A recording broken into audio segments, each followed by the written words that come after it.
Good morning, नमस्कार, सत श्री अकाल, अस्सलाम वालेकुम। मैं आसिफ खान, न्यूज इंडिया 9 में आप सभी का स्वागत है। इलेक्शन दरबार बड़े जोरों शोर से चल रहा है, मेरा बहंदर के अंदर नहीं पूरे देश के अंदर, लेकिन मेरा बहंदर की सीट जो है वो कुछ ज्यादा चर्चा के अंदर है। और हमारे साथ पेशे से सीए हैं, इलेक्शन लड़ चुके हैं, मिस्टर नरेंद्र बबवानी साहब। सर, आपका न्यूज इंडिया 9 में बहुत बहुत स्वागत है।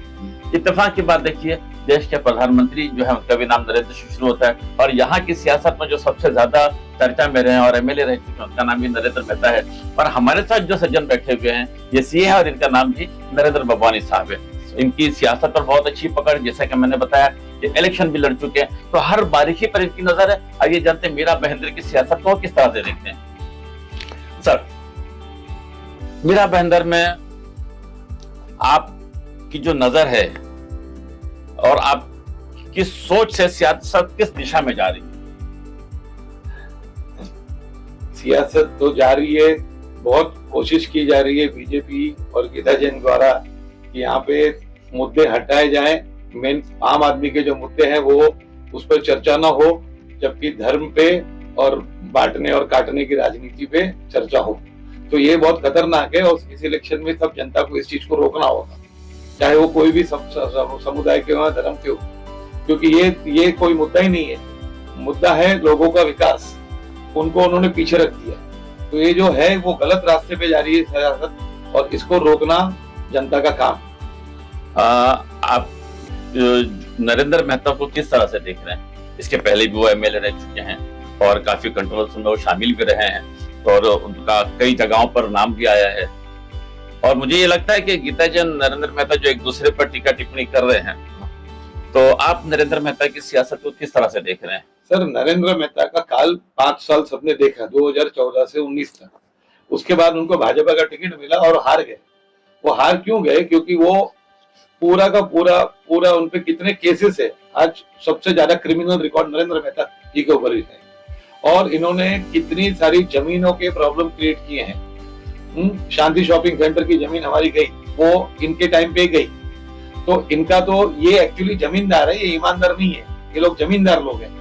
हाँ, और वो जो गीता जैन है वो भी बड़ी बिल्डर है, तो वो लास्ट टाइम जीत गई। इनमें ठीक से बंटवारा नहीं हुआ, तो मैं तो इनको मजाक में बोलता हूँ कि इनके पास सोशलिज्म नहीं हुआ, क्योंकि ये मानते हैं कि मिल बांट के खाने का नाम ही सोशलिज्म। तो गीता जैन जी जो आज की तारीख में सबसे ज्यादा हिंदुत्व का दावा भर रही हैं, और जैसा कि आपको पिछली जो इलेक्शन में आपने रिजल्ट भी देखा होगा कि मुसलमानों ने भी बहुत वोट दिए थे, उसके बावजूद भी वो कंट्रोवर्शियल में रही और काफी ज्यादा हिंदुत्व का झंडा उठा करके अपने आप को एक अलग तरह से प्रेजेंट करने की कोशिश की, जैसे कि ए राजा को लेकर क्या है, नीतीश राणे को लेकर क्या है। ये साबित क्या करना चाह रही थी? ये साबित करता है कि काम नहीं किया है तो धर्म की राजनीति करो। आप मुझे क्यों वोट दो? क्योंकि मैं हिंदू हूँ, मैं हिंदू शेरनी हूँ। आपने जब 2019 में वोट मांगे थे तो आपने किस लिए मांगे थे?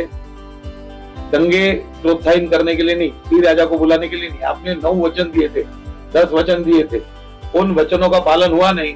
तो वो वचन का पालन नहीं हुआ, इसलिए ये सब मुद्दे उठाए जा रहे हैं कि मैं हिंदू शेरनी हूँ, हिंदू खतरे में है, कटेंगे तो बटेंगे, ये सब बुलाए जा रहे हैं। तो ये इनकी जो असल में पिछले 5 साल अगर आप देखें, उसके पहले वो बीजेपी में थी।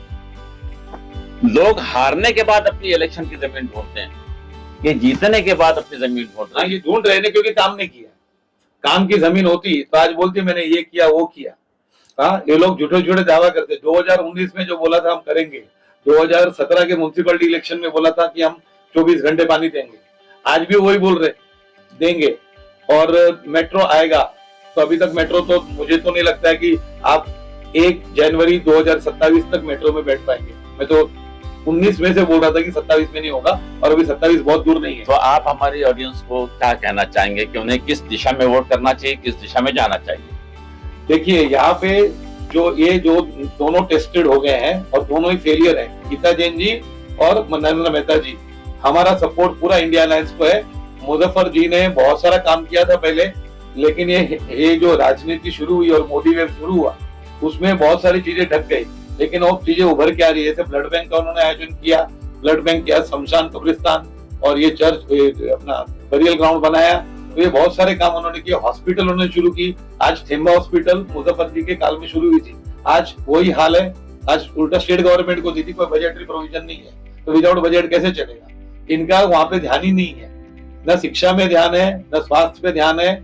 सिर्फ और सिर्फ सड़कें बनानी, वो भी कच्ची, और उसमें भी क्योंकि कमीशन खोरी है इसलिए बनानी है। इस पे पूरा मैं विस्तार से बोल सकता हूँ, लेकिन मुजफ्फर जी ने जो काम किया है, गार्डन उन्होंने रिजर्वेशन लगाए थे। ये गार्डन इन्होंने क्या किया, शांति नगर में तो 10 लाख फुट के गार्डन, 98,000 स्क्वायर मीटर गार्डन इन्होंने, जो म्युनिसिपैलिटी ने बिल्डर से 2014 में ले लिए थे, वो वापस उनको भेंट चढ़ा दी, और इतने साल म्युनिसिपैलिटी ने खर्चा किया, अब वो गार्डन बिल्डर के हाथ में आ गए। और इसमें बहुत बड़ा FSI का प्रॉब्लम आने वाला है। ये लोग ये बोल रहे हैं कि इन्होंने ज्यादा ग्राउंड छोड़ दिया, FSI ज्यादा गार्डन बना दिया। अब ऐसा कभी होता है क्या कि और गार्डन बना भी दिए गार्डन, और म्युनिसिपैलिटी ने टेक ओवर हो गया। अब DC रूल्स का अगेंस्ट जाकर ये लोग वापस गार्डन हैंडओवर किए हैं, एग्रीमेंट कैंसलेशन एग्रीमेंट किया हैंडओवर। अब देखिए कि कितनी बारीकी से इनकी जमीनों पर नजर है, सियासतदानों पर नजर है। और असल मुद्दा यह है कि जो वोट जो पब्लिक करे, पहली बात तो यह है कि हम अपने चैनल के माध्यम से बताना चाहें कि आपको वोट करना है और निकलना है, क्योंकि वोट एक आपकी ऐसी ताकत है, एक ऐसा हथियार है जो सिर्फ आप ही का नहीं, आपके बच्चों का भविष्य डिसाइड करता है।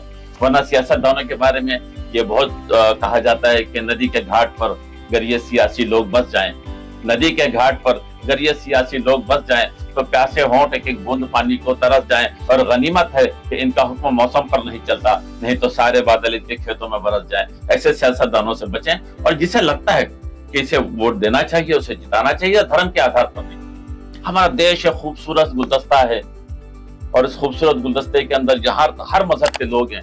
वो एक शेर में अमूमन दोहराता हूँ कि ऐ काश अपने मुल्क की ऐसी फिजा बने, मंदिर जले तो रंज मुसलमान को भी हो, और पामाल होना जाए ये मस्जिद की आबरू, एहसास मंदिरों के निगहबान को भी हो। जब ये एहसास जिंदा होगा, जब ऐसे लोग आएंगे आगे, इस मोहब्बत को कायम करेंगे, इस दिलों की नफरत को खत्म कर, इस देश के अंदर जो नफरत बढ़ा दी गई है, नसों के अंदर समा दी गई है, उसे निकालने के लिए हम सबको आगे आना पड़ेगा और सही कैंडिडेट को चुनना होगा।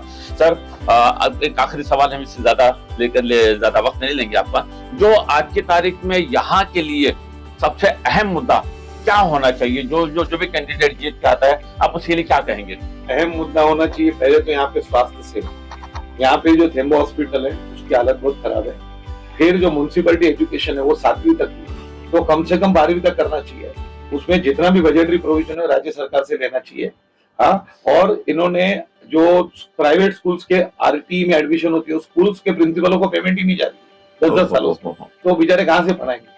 एक तो RT उन पे लाला हुआ है, ऊपर से उनको पेमेंट भी नहीं, तो फ्री में गवर्नमेंट का पढ़ाने का काम है वो प्राइवेट स्कूल वाले कर रहे हैं। तीसरा मुद्दा है कन्वेंस का। यहाँ पर ये बिल्डर लॉबी है पूरी, ये कन्वेंस का मुद्दा उठाते ही नहीं है, क्योंकि ये लोग बताते बस ये वकील हो कर दो, लेकिन आप कन्वेंस कराने जाओ, आपको बिल्डिंग डिपार्टमेंट से, म्युनिसिपैलिटी जो बीजेपी के हाथ में ना, एक डॉक्यूमेंट बगैर पैसे खिलाए नहीं मिलता। और शांति नगर का तो बता दो, आप कन्वेंस का डॉक्यूमेंट लेने जाएंगे ना, क्या मेरे को प्लान बताओ क्या था, तो आपके सामने इतना सारा फाइल्स 50, 100, 200 फाइल बोले कितने से ढूंढो। अरे हमको ही ढूंढना होता तो आपको रखा क्यों होता? इनको ही पता नहीं है फाइलें कहाँ है। तो ये प्रॉब्लम है, ये सब मेन मुद्दे हैं, लेकिन ये मुद्दे उठाए नहीं जा रहे। पानी की समस्या अलग से है, ऐसे बहुत सारे मुद्दे, लेकिन आपने बोला प्रमुख मुद्दे बताइए, तो ये पानी की समस्या है, स्वास्थ्य की समस्या है, शिक्षा की समस्या, कन्वेंस की समस्या। जो बबानी साहब ने जो समस्याएं बताई, और ये जेनून है। हम अपने चैनल से अपने दर्शकों को इस बात का आश्वासन नहीं, हम वादा करते हैं कि जो भी कैंडिडेट जीत कर आएगा, हम इनकी सहायता से, हम अपने चैनल के माध्यम से इस चीज को फॉलो करेंगे और इस समस्या को दूर करने की पूरी कोशिश करेंगे। आज का सफर हमारा यही समाप्त होता है। सर, आपने हमें समय दिया, आपके बहुत बहुत शुक्रिया। कलीम बेग के साथ आसिफ खान को इजाजत दीजिए। जय हिंद।